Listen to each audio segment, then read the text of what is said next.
Yo gang, what is up? It's your boy Laz, aka Moto Bro, and today I'm going to be talking you guys through my helmet setup. Personally, I think this is the best moto vlogging setup you can do on your helmet. So let's get into today's video and let me show you guys how to do it. So gang, the first thing you're going to need in your moto vlogging setup is the camera. What are you going to be shooting on? And I got two options for you. You could either go with a GoPro. This is a GoPro 7 Black, but of course you could go with something newer like the GoPro 12. But this camera right here, the DJI Action 4, this thing is remarkable. It has the low light is incredible. It shoots 4K at 60 frames per second, and it's just, I feel like this is a little bit better compared to a GoPro. The GoPro is pretty much just as good during the day, but at night, that's where this thing shines. So I would recommend an Action 4 by DJI. It's just an incredible camera, and what I love about this camera is the quick mount system. So before we get into this helmet setup video, let me talk to you guys about today's sponsor. So Morgan & Morgan makes finding a lawyer for your injury case fast, easy, and free. Submitting a claim for a motorcycle accident doesn't have to be a tough process. Within 8 clicks on your mobile device, you can send your claim to Morgan & Morgan. And when you're seriously hurt on a motorcycle, you could be rewarded millions for your injuries. Just recently, Morgan & Morgan saw verdicts of $17.5 million in California, $5 million in Florida, and $2.2 million in Kentucky. The firm is not afraid to go to court to get the biggest possible compensation for your injury. It only takes a few minutes if you have a case. And remember, the fee is completely free unless you win your case. The great thing with Morgan & Morgan is you don't even have to leave your couch. With 8 clicks, you could be done and get yourself legal representation. For more information, visit Morgan & Morgan or forthepeople.com/motobro. Or you can dial #law, which is #529. So as you can see on my helmet, I got the mount set up right here, and look, it's installed. So let's say you need to take off your GoPro real quick, you're on a ride out, you need to take off your GoPro, it's out of battery, go like this, boom, you could take it off, flip the battery out, put a new battery back in, clip it back on, and bro, it is ready to go. That's why I love this setup.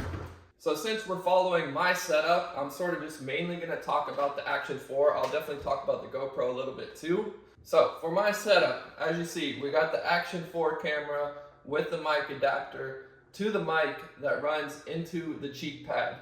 You might be asking, Moto Bro, what mic do I get? There's 1,000 mics on the internet. Well, if you look over here, this is the best moto vlogging mic for the price. Of course, you could get something better, but you're going to be spending hundreds of dollars. And the difference is so minimal, I don't think it's worth it, to be honest. I don't think it's worth it. The Purple Panda mic, it comes with mic adapters. So pretty much any camera you get, it should have the right mic adapter for the camera. And it's about 25 bucks. You really can't beat it. For 25 bucks, you get your whole mic set up. And once it's in the helmet, you don't touch it. So let me show you.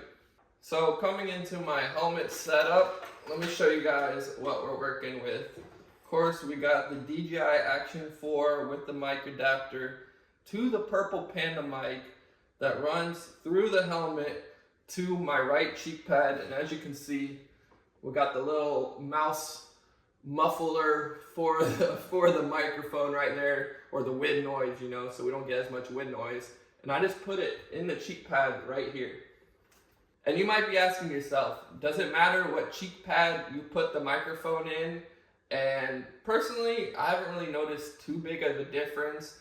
I usually put mine on the right side just because the cable is pretty long, so I'll tuck most of it behind the padding of the back of the helmet right here. So I'll tuck most of it right there, and then I'll wire it under the cheek pad to right here. As you can see, I'll pop it up a little more so you can see. So the microphone will come through this cheek pad, and it will stick right in between the cheek pad and the side of the helmet. And like I was saying, which side do you want to do it? I usually do it on the right side just because there's a lot of cable, and I have the mic connected on the left side, so it just makes it where there's a little less cable inside the helmet. You know, it's not as bulky and such. But with this setup, you are completely dialed. Literally, you just hit this button, boom, it'll turn the camera on. Maybe not. There it goes. So the camera's on, and now it's recording audio straight from the mic, which is just amazing. And like, once it's set up, you don't have to touch it at all. And there's one extra thing you could do. If you've noticed, like, oh, I'm still getting like quite a bit of wind noise, there's an extra little thing. If you would like to do it, you could cut inside your cheek pad, make like a little slit, and then put your microphone in there, and it'll be pretty much no wind noise at all. Like, it sounds great. But personally, I like a little bit of wind noise because it makes you feel like you're in the video, if that makes any sense. Like, it makes it feel as if you're with the rider riding. So now once you got everything wired in, you are pretty much done. There's one thing I do want to say. There's a big difference between having a helmet like this and one that flips up. The reason I've been liking this flip up helmet so much is when you talk to people, you can put it up and the audio picks up other people's voices way easier compared to having something like this that doesn't flip up. This will muffle outside voices a little bit more, and that's why I've been liking this setup so much. Is like when I talk to someone, I just lift it up and you can almost hear their audio perfect. You don't really have to raise their audio in post-production because it picks it up so clearly because there's nothing in the way blocking the audio, if that makes any sense. If you wanted to go the GoPro route, it's pretty much the exact same thing. Purple Panda mount, GoPro adapter, and GoPro on the side of the helmet. But I do want to talk about my mounting because I haven't really talked. I know this video might be a little bit all over the place, but I'm going to show you guys how I mount my cameras on the side, because I just think it's a cool angle to be on the side and it doesn't get in the way. When I put a camera on the front of my helmet, I'm always hitting it. For some reason, with my hands, I'm always hitting it. But with this setup, it never gets in the way. So let me show you how I mount it. So my mounting setup, it is pretty simple. It's just a combination of a lot of like different GoPro arms in like an L position, or I guess, yeah, an L position or a backwards L, depending on how you're looking at it. But I just mount it to the side with a GoPro mount using the extender out, and then I got two of them going up just so it's more of like eye level. What I think is necessary if you're doing this side mount is have it eye level. If it's not eye level, it just looks weird when you're riding. It just doesn't make you feel like you're there in the video. But when it's at eye level, it is perfect, and you really get that perspective while you're watching the videos that like you're sort of with the biker or just like on the side of him. Like, I mean, I don't know how to explain it, but it makes you feel like you're with the rider there riding. And yeah, it's pretty much the same thing as the GoPro. Like, both these setups are exactly the same. It's just the camera is the difference.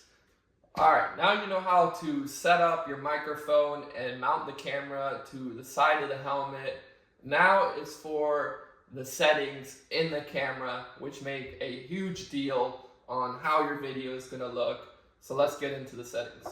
So starting out with the DJI Action 4 camera, I record in 4K by 60 frames per second, and as you see, it's a 16:9 resolution. And then into the coloring, it's pretty much what it comes with, except for the field of view. I put it on wide. I feel like ultra wide is just a little bit too much. But for the colors, exposure, just all auto. But as you see, I turn the sharpness down by 1 and I keep the noise reduction on 0 just because the camera comes a little bit sharp. So that's why I put it down -1. I have it in the pro settings, so if you see on that top right, it has a little pro button, so you click that and you'll get those extra settings. So coming to the GoPro 7 Black, This will pretty much be for all the GoPros. But as you see, I record in 4K 60, field of view wide, and I have the Pro Tune on, which gives you all these other settings like white balance, ISO, min, ISO max, sharpness, and color. But the sharpness medium and the color flat, that's a big thing. And the reason I do a sharpness medium, it's just like the Action 4 camera. I feel like it's a little bit too sharp out of the camera, so I always put it down one like stop, so that would be medium. And then the color, I have it flat just because the GoPro saturates the colors like crazy, and you always can do that in post-production. So I like to run it more flat just to give it a more of a flat image, and then I can tune it up later in post-production. And you might be asking yourself, yo, why do you use 4K 60, not 4K, 24 frames per second? And I don't really like any blur in my videos. If you do like 24 frames or 30 frames per second, that will give you more of a blur while you're riding. But I like to have clean thumbnails too, and I grab the thumbnails usually from the video. So that's why I like the 60 frames per second, because if I'm moving, I can still get a clear thumbnail picture from the video. So gang, now you guys know the camera settings to use while moto vlogging, and I just want to do a little brief history of how I started. So I started with the GoPro 3 Black Edition, and I had like 3 of these. And then I moved to the 7 Black, and this is what I used for a long time. Like this camera right here really made my channel, and I got 2 of those as you can see. And then recently, that's when I switched to the DJI Action 4, and that's what we're rocking now. And this is the setup I would recommend. I would recommend this setup right here, the DJI 4 with the DJI mic adapter, Purple Panda mic, routed in to a modular helmet. So like you could flip it up and talk to people and get the best audio. This is the go-to setup right here. I ain't gonna lie, like I have been enjoying this so much. That DJI Action 4 is it's a remarkable little camera, man. But yeah, now you know how to set everything up. Hope you guys enjoyed today's video. Stay motivated. Hope you guys learned something. Stay disciplined too.